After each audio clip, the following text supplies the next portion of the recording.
আপনাদের কাছে আমার চাওয়া সেটা হচ্ছে আপনারা আমার জন্য একটু আপনাদের জায়গা থেকে যতটা বলার আপনারা একটু বললেন, আপনারা একটু বললেন আমারে, আপনারা একটু ভোট ভিক্ষা দিয়েন, মানুষের কাছে একটু বললেন আপনারা আমার জন্য একটু একটু মাউথ সার্ভিস দিয়েন, যারা পারেন একটু ফুড সার্ভিস দিয়েন, যারা পারেন একটু মাউথ সার্ভিস দিয়েন, একটু ফোনটা হাতে নিয়ে 2-4 জন যারা আত্মীয় স্বজন আছে তাদেরকে একটু ফোন দিয়েন।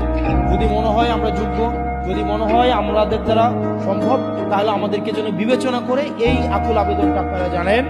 আমাদের ইনশাল্লাহ হাবুটের পক্ষে আমাদেরকে জয় হইতে হবে, আর টিম ওয়ার্ক হইতে হবে। 2-5 জন 10 জন সংসদে গিয়ে লাভ হবে না, 50 জন সংসদে গিয়ে লাভ হবে না, আমাদের সরকার গঠন করতে হবে। সেজন্য আমাদের বুড়িচং আসলে আপনারা মোবারক ভাইয়ের জন্য আপনাদের কাছে দোয়া চাই। মোবারক ভাইয়ের জন্য আপনারা পরিশ্রম করবেন, আমার জন্য আপনারা পরিশ্রম করেন, আপনাদের দোয়ায় আমাকে রাখেন। আল্লাহ যেন আমাদের সবাইকে কবুল করে এবং আল্লাহ যেন কল্যাণের জন্য আমাদেরকে সংসদে নেয়।